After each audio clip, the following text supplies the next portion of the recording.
Chris में प्यारे भाई और बहनों, आज हमारा मनन का विषय संत लूकस के सुसमाचार से है। जब लोग ये बातें सुन रहे थे तो ईसा ने एक दृष्टांत भी सुनाया, क्योंकि ईसा को यरूशलेम के निकट पाकर वे ये समझ रहे थे कि ईश्वर का राज तुरंत प्रकट होने वाला है। उन्होंने कहा, एक कुलीन मनुष्य राज्य पद प्राप्त कर लौटने के विचार से दूर देश चला गया। उसने अपने 10 सेवकों को बुलाया और उन्हें एक एक अशरफी देकर कहा, मेरे लौटने तक व्यापार करो। उसके नगर निवासी उससे बैर करते थे और उन्होंने उसके पीछे एक प्रतिनिधि मंडल द्वारा कहला भेजा कि हम नहीं चाहते हैं कि यह मनुष्य हम पर राज्य करे। वह राज्य पद पाकर लौटा और जिसने जिन सेवकों का धन दिया था उन्हें बुला भेजा और यह जानना चाहा कि प्रत्येक ने व्यापार से कितना कमाया है। पहले ने आकर कहा, स्वामी, आपकी एक अशरफी ने 10 अशरफियां कमाई है। स्वामी ने उनसे कहा, शाबाश भले सेवक, तुम छोटी सी छोटी बातों में ईमानदार निकले, इसलिए तुम्हें 10 नगरों पर अधिकार मिलेगा। दूसरे ने आकर कहा, स्वामी, आपकी एक अशरफी ने 5 अशरफियां कमाई है। और स्वामी ने उनसे भी कहा, तुम्हें 5 नगरों पर अधिकार मिलेगा। अब तीसरे ने आकर कहा, स्वामी, देखिए, यह है आपकी अशरफी, मैंने इसे एक अंगोछे में बांध रखा था। मैं आपसे डरता था क्योंकि आप कठोर हैं। आपने जो जमा नहीं किया उसे आप निकालते हैं और जो नहीं बोया उसे लूटते हैं। स्वामी ने उनसे कहा, दुष्ट सेवक, तेरे ही शब्दों से मैं तेरा न्याय करूंगा। तू जानता था कि मैं कठोर हूं। मैंने जो जमा नहीं किया मैं उसी से निकालता हूं और जो नहीं बोया उससे लूटता हूं। तो तुमने मेरा धन महाजन के यहां क्यों नहीं रख दिया? तब मैं लौटकर उसे सूद के साथ वसूल कर देता। और स्वामी ने वहां उपस्थित लोगों से कहा, इससे वह अशरफी ले लो और जिनके पास 10 अशरफियां हैं उसी को दे दो। उन्होंने उससे कहा, स्वामी, इसके पास तो 10 अशरफियां हैं। मैं तुमसे कहता हूं, जिनके पास है उसी को और दिया जाएगा, लेकिन जिनके पास कुछ नहीं है उससे वह भी ले लिया जाएगा जो उसके पास है। और मेरे बैरियों को, जो यह नहीं चाहते थे कि मैं उन पर राज्य करूं, इधर लाकर मेरे सामने मार डालो। इतना कहकर ईसा यरूशलेम की ओर आगे बढ़े। प्यारे भाई और बहनों, अशरफियों का दृष्टांत हम बारंबार सुनते हैं और मैं भी बारंबार इसका व्याख्या भी करने की कोशिश किया हूं। प्रभु का वचन हमेशा कोई नई प्रेरणा अवश्य हमें प्रदान करते हैं। आज के ये सुसमाचार भाग में 2 चीजें हैं। एक तो अशरफियों का दृष्टांत है और दूसरा वो ही दृष्टांत में उस राजा के बारे में कुछ बातें कही गई है। तो जो दूसरी बात जो है, जो राजा के बारे में बताया गया है, उस पर थोड़ा सा मैं आप सबों के सामने मेरा कुछ विचार रखना जरूर चाहूंगा। उसका मुख्य कारण यह है कि मैं एक टीवी डिबेट में इस भाग को कोट करते हुए किसी ने हमारे धर्म के बारे में गलत टिप्पणी देते हुए सुना था। उस चीज को करेक्ट करना जरूरी है और इसलिए मैं उस भाग के बारे में थोड़ा सा आप सबों के साथ में बताना चाहूंगा। यहां पर एक राजा है। सर्वप्रथम हमें ये याद रखना चाहिए कि प्रभु एक दृष्टांत सुना रहा है। दृष्टांत का अर्थ होता है कि वह एक कहानी बता रहे हैं, घटना नहीं है, एक कहानी बता रहे हैं। एक कहानी में जो राजा के बारे में जिक्र हुआ है वो बहुत कठोर राजा के रूप में बतलाया गया है। तो प्रभु एक कठोर राजा का दृष्टांत सुनाते हैं और वहां पर कुछ लोगों का जिक्र हुआ है जो इस राजा को पसंद नहीं करते थे और इसलिए उनके पीछे एक प्रतिनिधि मंडल भेजते हुए ये शायद उस समय का बादशाह से यह गुजारिश करते हैं, इस व्यक्ति को हमारे राजा नहीं बनने दे। और उसके बाद में जो अशरफियों का दृष्टांत है और दृष्टांत के सबसे लास्ट जो वचन है वहां पर ये राजा जो व्यक्ति प्रतिनिधि मंडल भेजकर बादशाह से ये गुजारिश की थी कि ये राजा उनका राजा न रहे, उनका वध करने का बात कही है। तो मैं ये टीवी डिबेट में एक प्रत्येक व्यक्ति जो अपना पक्ष रख रहे थे वो कह रहे थे कि देखिए कि यीशु यही स्वयं कहते हैं कि हमारे विरोधियों को हमारे सामने लाकर उनका वध किया जाए, जबकि प्रभु का यह कहना बिल्कुल नहीं था। यह प्रभु की शिक्षा के ठीक विपरीत व्याख्या है।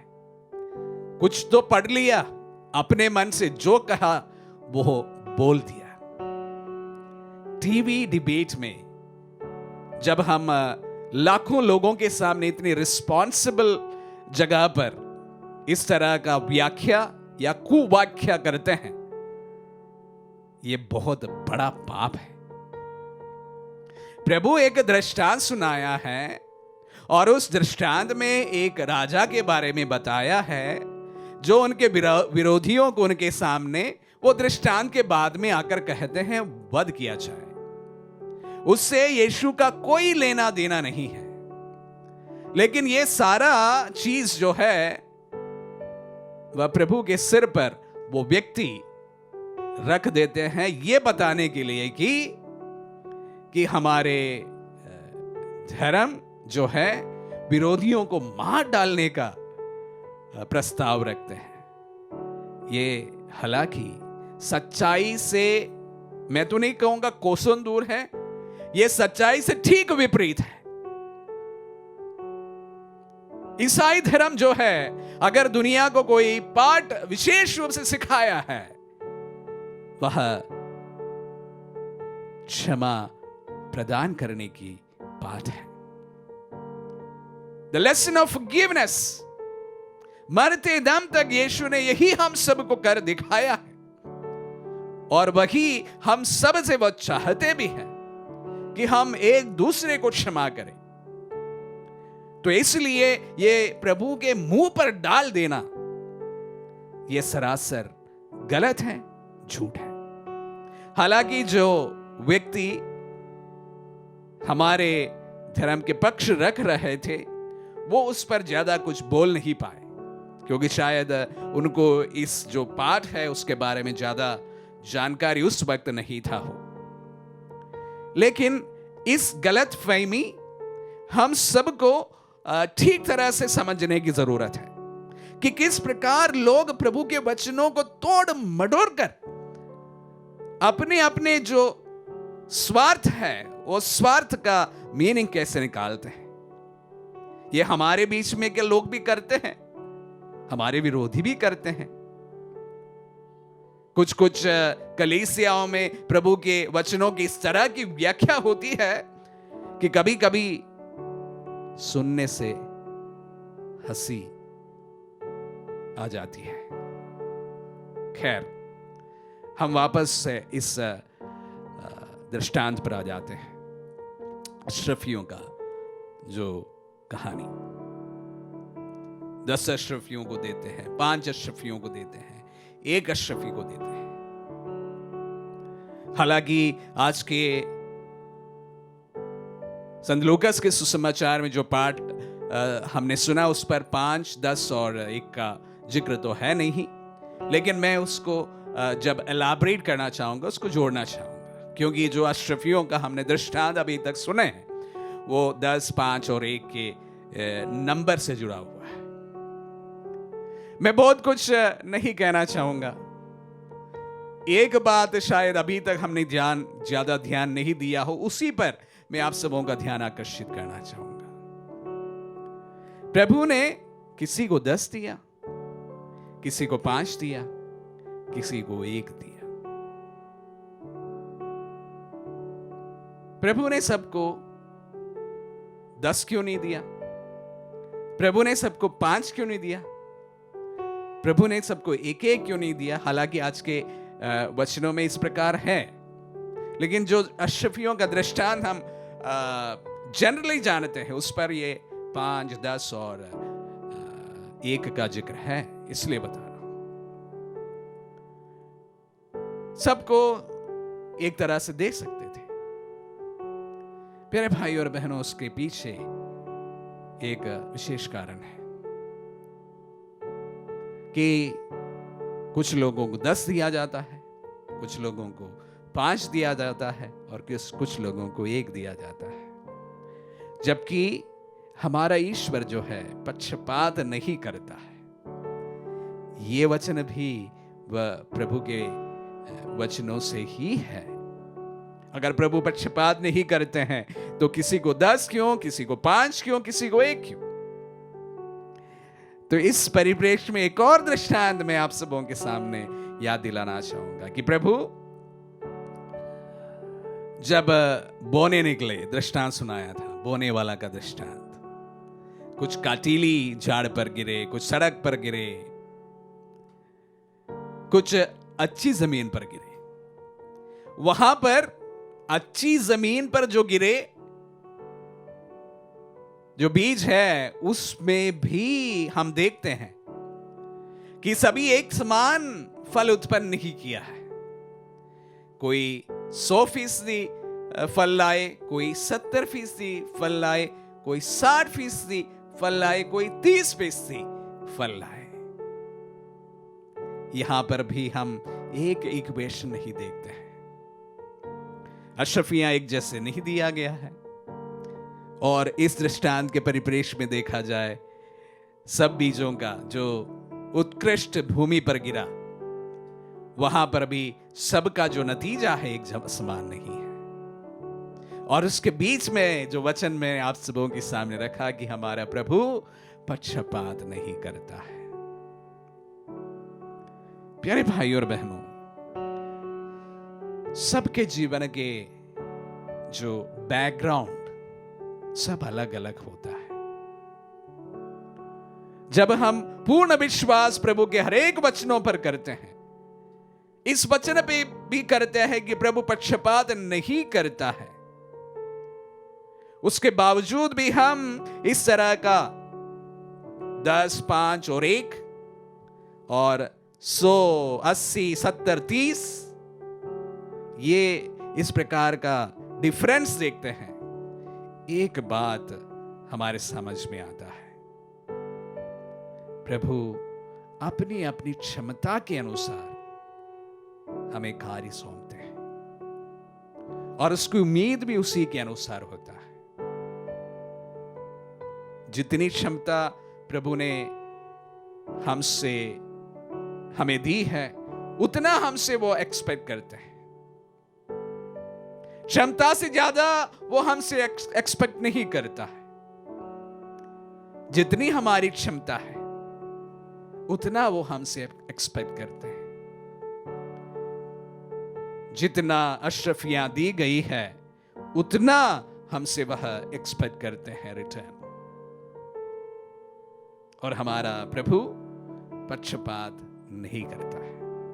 जिनकी ज्यादा क्षमता है उनसे 100% वो एक्सपेक्ट करते हैं। जिनकी इतनी क्षमता नहीं है उनमें से 50% भी उनके लिए पर्याप्त है। प्यारे भाई और बहनों, हमारे जीवन में भी हमारी क्षमता के अनुसार प्रभु ने हमें जवाबदारियां दी है, अलग अलग जवाबदारियां दी है। मुझे पुरोहित बनकर काम करने की एक जवाबदारी दी है। आप में से अधिकतर लोगों को एक अच्छा पिता बनकर, एक अच्छी मां बनकर, एक अच्छा पुत्र बनकर, एक अच्छी बेटी बनकर अपनी अपनी जवाबदारियों को निपटाने के लिए हमें क्षमताएं दी है। हम एक दूसरे के पूरक हैं, विरुद्ध नहीं है। और हम जिस तरह से हमें क्षमताएं हैं, रिस्पॉन्सिबिलिटी है, उस तरह का फल उत्पन्न करे, प्रभु यही चाहते हैं। मैं जब पुरोहित हूं, वो मुझसे नहीं एक्सपेक्ट करता है कि मैं एक पिता के जैसे कार्य करूं। जब आप पिता हैं तो प्रभु नहीं चाहते हैं कि आप एक पुरोहित के जैसे कार्य करें। आप जैसे हैं वैसे अपनी जिम्मेदारियों को समझें और उसको निभाएं। अशरफियों का दृष्टांत इसी के लिए है। जिस परिस्थिति में हम हैं, जिस हालातों में हम हैं, जिस रिस्पॉन्सिबिलिटीज में हम हैं, प्रभु चाहते हैं कि हम उसके अनुसार का फल भी उत्पन्न करें। प्रभु आप सभी को अपनी क्षमता के अनुसार फल उत्पन्न करने की कृपा प्रदान करें। मेहनती जरूर बने, आलसी ना बने। आलस्य के कारण बहुत जिंदगियां बिगड़ जाती है, हमारी सारी क्षमताएं खत्म हो जाती है। जिस तरह से क्षमताएं प्रभु ने आपको दी है, प्रभु को धन्यवाद दें। उसी के साथ साथ आपकी मेहनत आपकी जिंदगी को सफल बना देंगे। प्रभु आप सबको अनुग्रह प्रदान करें।